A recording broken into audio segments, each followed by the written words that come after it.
Hello students, पिछले lecture में हमने हाइपरबोला के बारे में पढ़ा था। आज हम उस पर आधारित कुछ क्वेश्चंस करेंगे। तो देखिए, पहला सवाल है, उस हाइपरबोला या अतिपरवलय का समीकरण ज्ञात कीजिए जिसकी नाभि 1, 2 और नियता 2x प्लस वाई बराबर 1 है और e बराबर √3। यहाँ देखना आप हाइपरबोला की जब आप क्वेश्चंस करेंगे तो नोटिस कीजिएगा कि जो उसकी एक्सेंट्रिसिटी है वो हमेशा 1 से ज़्यादा है। तो देखिए, यहाँ किसी भी हाइपरबोला की इक्वेशन निकालने के लिए या एलिप्स की इक्वेशन निकालने के लिए अपने को क्या चाहिए? एक गतिमान बिंदु चाहिए, एक स्थिर बिंदु चाहिए, एक स्थिर रेखा चाहिए। तो देखो, आपको ये दे रखा है, स्थिर रेखा दे रखी है, हमको स्थिर बिंदु दे रखी है, नाभि नियता दोनों दे रखी हैं और ई की वैल्यू भी हमको दे रखी है। तो जब हमको फोकस, डायरेक्ट्रिक्स और एक्सेंट्रिसिटी दे रखी हो तो एलिप्स का इक्वेशन निकालने के लिए हमेशा डेफिनेशन को काम में लेना चाहिए। बिल्कुल उसी तरह से हाइपरबोला की अगर हमें इक्वेशन निकालनी हो और ये सब चीज़ें हमें दी हुई हो तो हमें डेफिनेशन को काम में लेना चाहिए। तो यहाँ पर हाइपरबोला की डेफिनेशन लगाई, एस पी बराबर ई पी एम। यही एलिप्स की है, बस यहाँ अंतर क्या है, ई जो है वो 1 से ज़्यादा है। तो एस पी स्क्वायर बराबर E square P m square लिख लेंगे। अब देखिए, एस पी निकाल लिया हमने, एस पी का स्क्वायर कर दिया, ये पी एम ई स्क्वायर रख दिया, ये पी एम हो जाएगा इस पी बिंदु की इस रेखा से लंब दूरी। तो एक्स की जगह एक्स, वाई की जगह वाई, तो 2x plus y minus 1 under the root x के गुणांक का स्क्वायर वाई के गुणांक का स्क्वायर होल स्क्वायर, ये पी एम स्क्वायर हो गया। इसको आपने क्रॉस मल्टीप्लाई किया, सिंप्लीफाई किया, यहाँ से 5 आएगा, इधर 5 रख दिया, 3 इधर है, इस होल स्क्वायर को खोल दिया। A plus B plus C का होल स्क्वायर होता है 2a square B square C square plus 2ab 2bc 2c। उससे हमने इसे खोल दिया और खोल के सिंप्लीफाई कर दिया, तो ये हमको क्या मिल गई, आंसर मिल गया, क्या हाइपरबोला की क्वेश्चन मिल गई। तो याद रखिए, जब हमारे पास नाभि दे रखी हो, नियता दे रखी हो, एक्सेंट्रिसिटी दे रखी हो, तो इलिप्स की इक्वेशन निकालनी हो या हाइपरबोला की निकालनी हो या पैराबोला की निकालनी हो, एस पी बराबर ई पी एम लगाना है। पैराबोला में ई बराबर 1। ठीक है। अब मैंने अभी आपको बताया था कि इस तरह की इक्वेशन हाइपरबोला को रिप्रेजेंट करती है अगर h square greater than a b. तो देखिए, ये अपने आप में एक अलग सवाल बन गया कि क्या ये एक हाइपरबोला को रिप्रेजेंट करती है। तो देखिए, हमने इसको कंपेयर किया, ए बराबर 7, बी बराबर -2, एच बराबर 6। एक्स वाई के गुणांक का आधा होता है एच। ठीक है। तो आप क्या देखते हैं यहाँ पर, एच स्क्वायर देखिए कितना होगा, एच स्क्वायर होगा 36, ए इंटू बी कितना होगा -40। तो एच स्क्वायर कैसा हो गया, बड़ा हो गया ए बी से। तो हर हाइपरबोला की इक्वेशन में आप नोटिस करोगे एच स्क्वायर ग्रेटर देन ए। हर इलिप्स की इक्वेशन में आप नोटिस करोगे एच स्क्वायर लेस देन ए। ठीक है। नेक्स्ट क्वेश्चन देखिए। अब इसमें क्या है, अब आपको यहाँ हाइपरबोला दे रखा है, आपसे पूछा जाएगा इस हाइपरबोला की अक्षों की लंबाई निकालिए, इसकी एक्सेंट्रिसिटी निकालिए, इसकी नाभियाँ निकालिए, इसके नाभि लंब की लंबाई निकालिए, इसके नाभि लंब के सिरों के निर्देशांक निकालिए। ये सब कुछ हम पीछे देख चुके हैं। तो देखिए, यहाँ पर जो भी हमको हाइपरबोला दे रखा, इसको सबसे पहले हमें स्टैंडर्ड फॉर्म में लाना होगा। स्टैंडर्ड फॉर्म में लाने के बाद हमें ये देखना होगा कि एक्स स्क्वायर के आगे प्लस लगा हुआ है या वाई स्क्वायर के आगे। ठीक है। उससे आपकी डिसाइड हो जाएंगी कि हमको एक्स अक्ष को अनुप्रस्थ अक्ष लेना है या संयुग्मी अक्ष लेना है। तो यहाँ देखिए, हमारा एक्स स्क्वायर के आगे पॉजिटिव लगा हुआ है, इसलिए सबसे पहले तो हम इसे इस रूप में ही लाएं स्टैंडर्ड फॉर्म में। तो यहाँ 1 बनाएं, 1 बनाने के लिए हमने इसको यहाँ 225 से डिवाइड कर दिया। तो ये हमारा जो है वो कैसा आ गया, मानक रूप में आ गया। ठीक है। अब देखो, एक्स स्क्वायर के आगे पॉजिटिव है, इसका मतलब एक्स अक्ष हमारी अनुप्रस्थ अक्ष है। ठीक है। तो तुलना करी हमने, तो ए स्क्वायर बराबर 9, बी स्क्वायर बराबर 25। ठीक है। या ए बराबर 3, क्या लिख सकते हैं, ए बराबर 3 और बी बराबर 5। सबसे पहले एक्सेंट्रिसिटी निकाल लेनी चाहिए हमें। तो एक्सेंट्रिसिटी का फॉर्मूला ई स्क्वायर बराबर 1 प्लस बी स्क्वायर अपॉन ए स्क्वायर, या मैंने आपको बताया था बी स्क्वायर बराबर ए स्क्वायर ई स्क्वायर -1। दोनों में से किसी से भी निकाल लीजिए। तो ई स्क्वायर बराबर आ जाएगा 1 प्लस बी स्क्वायर अपॉन ए स्क्वायर। तो आपकी ई बराबर आ गई √34/3। ठीक है, ये एक्सेंट्रिसिटी निकालनी थी, ये हमारी एक्सेंट्रिसिटी आ गई। इसके बाद हमसे पूछा था अनुप्रस्थ अक्ष की लंबाई निकाल। तो देखिए अनुप्रस्थ अक्ष हमारा क्या हो जाएगा 2a। क्यों होगा ये? क्योंकि हमारा ये x² / a² - y² b² type का है, तो इसकी अनुप्रस्थ अक्ष 2a होगी। ये वाली पॉजिटिव वाली अनुप्रस्थ अक्ष होती, तो ये 2a, a बराबर 3 है। संयुग्मी अक्ष हो जाएगा यहाँ 2b, तो ये हो जाएगा 10। इसके बाद हमको निकालनी है नाभियाँ। तो नाभियाँ इसमें क्या होंगी? तो सबसे पहले तो हम इसकी शेप देख लें। अगर इसकी शेप ये वाली है तो हमारा रूटीन का हाइपरबोला है, तो ये सारे के सारे निकालने में आपको कहीं कोई दिक्कत ही नहीं है। ± a 0, और याद रखने की भी दिक्कत नहीं है क्योंकि एलिप्स में सेम होती है। तो ± a e, ये सिंप्लीफाई, ये दोनों फोकस हो गए। अब इसके बाद हमसे पूछा है नाभि लंब की लंबाई निकालिए। तो लेंथ ऑफ लेटस रेक्टम, तो ये 2b²/a।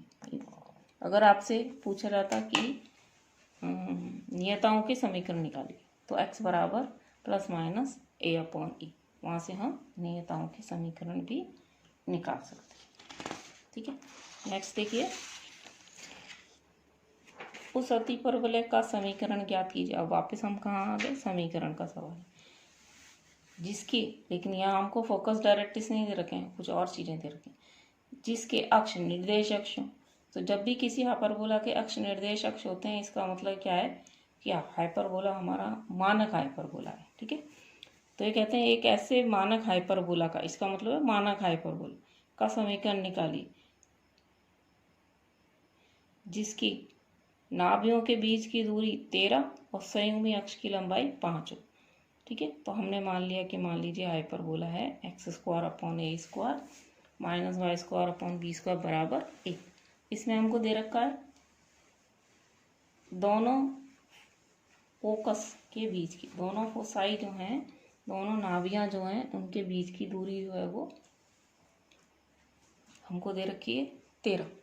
ठीक है, तो देखिए दोनों फोकस के बीच की दूरी, ये हमारा होता है केंद्र से इधर फोकस a, दूसरा फोकस होता है -a, तो दोनों फोकस के बीच की दूरी a ही होती है। ठीक है, लेकिन आप यहाँ से भी देख सकते हैं एक फोकस हमारा, यहाँ डिस्टेंस फॉर्मूला आप लगा दो तो भी दोनों फोकस के बीच की दूरी 2a ही आएगी। ठीक है, 2a ही दोनों फोकस के बीच की दूरी होती है, चाहे वो एलिप्स हो चाहे वो हाइपरबोला। ये हमको दे रखी है 13, और दूसरा हमको दे रखा है संयुग्मी अक्ष 5। तो संयुग्मी अक्ष की लंबाई क्या रही? 2b, 2b बराबर 5 हो जाएगा। ठीक है, एक, अब हमारे पास 3 चीज़ें हमको चाहिए। ई भी हमको नहीं दे रखा है यहाँ पर, बी भी हमें चाहिए, ए भी हमें चाहिए, तभी हम हाइपरबोला की इक्वेशन लिख सकते। तो एक फॉर्मूला ये हमेशा आप खुद से काम में ले सकते हैं, इसकी हर सवाल में लगभग ज़रूरत पड़ जाती है, क्योंकि हम जानते हैं b² बराबर a² e² -1। याद रखिए ये 1 - e² नहीं करना है यहाँ पर। तो b² बराबर, अब हम इसको लिख लें a² e² - a², क्योंकि हमको a की वैल्यू ऊपर दे रखी है। तो a बराबर हो जाएगा 13/2, तो 169/4 -a², और इसकी वैल्यू हम यहाँ से लिख देंगे 25/4 b² की। तो इसको सिंप्लीफाई करा, a² बराबर 36 आ गया। ठीक है, अगर आपसे यहाँ e भी पूछा हो तो हम e भी निकाल सकते हैं। e बराबर यहाँ से आ जाएगा, ये रहा आपका e बराबर आ जाएगा 13/2a, तो 13/2a 13/12। जब भी हाइपरबोला की e निकालें तो देख लें आपने सही निकाली या नहीं, वो 1 से बड़ी होनी चाहिए, तो ये 1 से बड़ी है। लेकिन हमें e पूछी नहीं थी, तो हमसे पूछा था हाइपरबोला का समीकरण निकालिए। तो हाइपरबोला हमने माना क्या था? ये हमने हाइपरबोला माना था। इस हाइपरबोला में हमने a निकाल लिया, और इस हाइपरबोला में b हमको यहाँ से दे ही रखा है।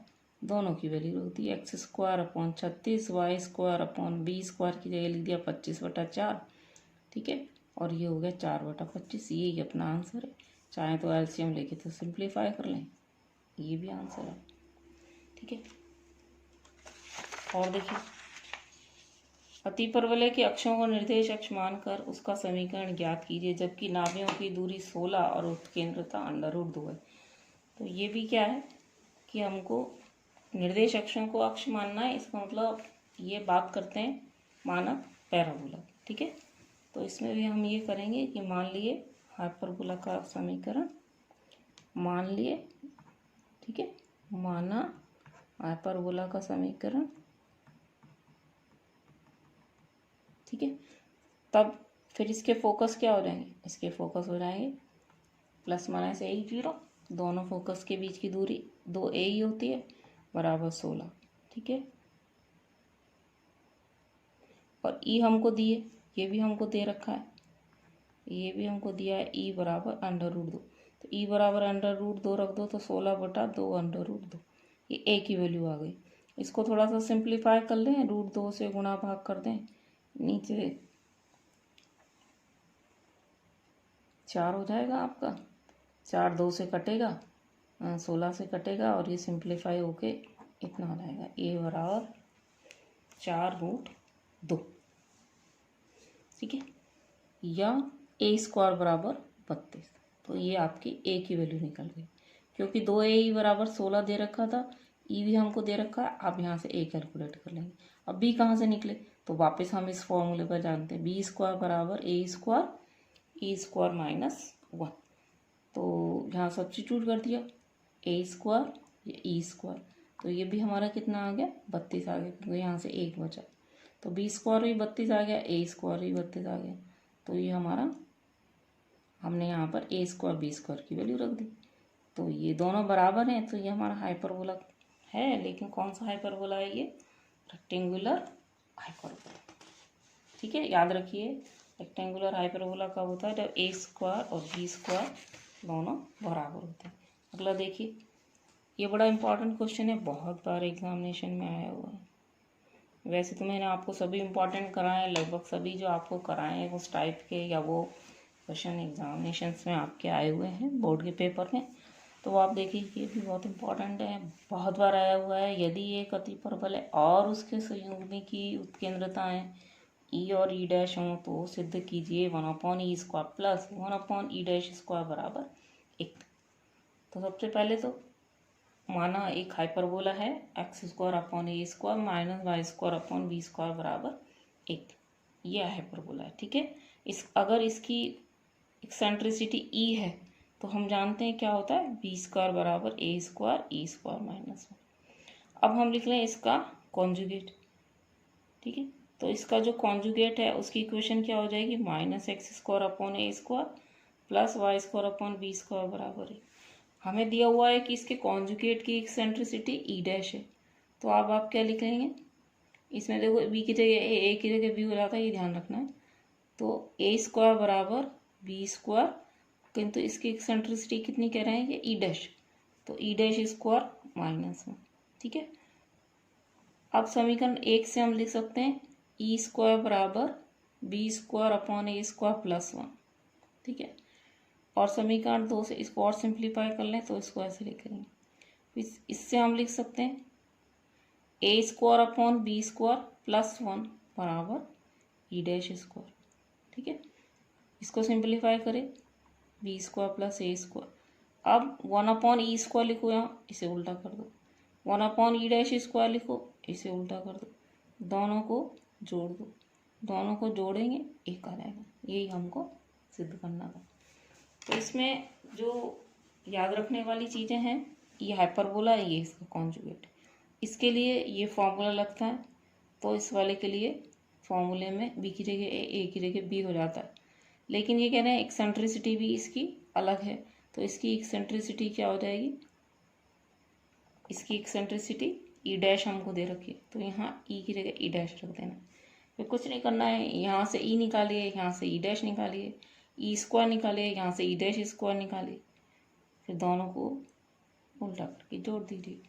ठीक है, 1/e² plus 1/e dash square.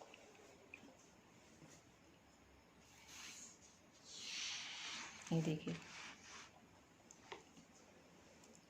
Equation 1 से e² निकाला, इक्वेशन 2 से ई डैश स्क्वायर निकाला, फिर 1/e², 1/e डैश स्क्वायर, दोनों को जोड़ दिया तो 1 आ गया। ये बहुत इंपॉर्टेंट क्वेश्चन है अपना, एक और कर लेते हैं हम लास्ट।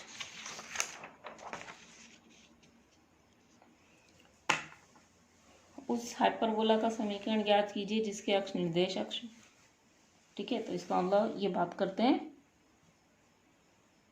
मानक हाइपरबोला, साथ में संयुग्मी अक्ष 7 हो और जो बिंदु 3-2 से हो।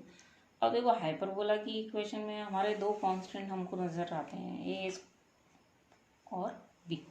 तो जब भी हमसे कोई हाइपरबोला की इक्वेशन पूछी होगी, तो मानक समीकरण जब भी हमसे पूछा होगा कोई, तो उसके लिए हमें दो चीज़ें दे रखी होंगी। कोई तो आपने ज़्यादातर सवालों में देखा है, कोई ना कोई दो चीज़ें हमें दे रखी होती हैं, दो बातें दे रखी होती हैं जहाँ से हम इन दोनों कांस्टेंट को एवेल्यूएट कर सकते हैं। तो यहाँ हमको दे रखा है कि अक्ष निर्देश अक्ष हैं, इससे तो ये डिसाइड हो जाता है कि हाइपरबोला हमारा मानक है। इसके बाद हमको दे रखा संयुग्मी अक्ष 7 है, यानी कि 2b बराबर 7 है, यानी कि b की वैल्यू आपको दे रखी है 49/4 आ जाएगी b²। फिर दूसरी चीज़ हमको दे रखा है कि ये हमें कोई दूसरा रिलेशन नहीं दे रखा, बल्कि ये दे रखा है ये बिंदु 3-2 से गुजरता है। तो हमने ये हाइपरबोला माना ऊपर हमारा, ठीक है। जब भी हमने इसका संयुग्मी अक्ष लिया 2b, इसका संयुग्मी अक्ष लिया 2b, इसे 7 के पर। अब ये 3-2 से भी गुजरता है, तो संतुष्ट करेगा 3-2, ठीक है। 3-2 इसमें रख दिया, तो हमको ये 9/a² या 9/a² बराबर 1 + 16/49 या 9/a² या a² मिल गया, ठीक है। अब a² हमको यहाँ से मिल गया, b² हमारे पास ये है, दोनों को इस इक्वेशन में रख दीजिए। तो x² मतलब 441 और इंटू ऊपर जाके 65 हो रहा है, -y² b² 49/4 बराबर 1। इसको सिंप्लीफाई कर दिया, एलसीएम ले दिया, ये अपना आंसर हो गया। कई सारे क्वेश्चंस मैंने आपको करवा दिए हैं, और ये जो हमने पढ़े हैं अपने 4 कर्व्स हमने पढ़े हैं, सर्किल, पैराबोला, एलिप्स और हाइपरबोला, ठीक है। इन सारे कर्व्स को हम कहते हैं कोनिक सेक्शन। कोनिक सेक्शन इसलिए कहते हैं कि एक कोन है, जब उस कोन को हम एक समतल द्वारा काटते हैं अलग अलग प्रकार से, तो हमको ये कर्व्स मिलते हैं। ये कोन के डिफरेंट सेक्शंस हैं, क्या? सर्किल, पैराबोला, एलिप्स और हाइपरबोला, ठीक है। सर्किल की एक्सेंट्रिसिटी 0 होती है, पैराबोला की एक्सेंट्रिसिटी 1 होती है, एलिप्स की एक्सेंट्रिसिटी 1 से कम होती है, और हाइपरबोला की एक्सेंट्रिसिटी 1 से ज़्यादा। Okay, thank you.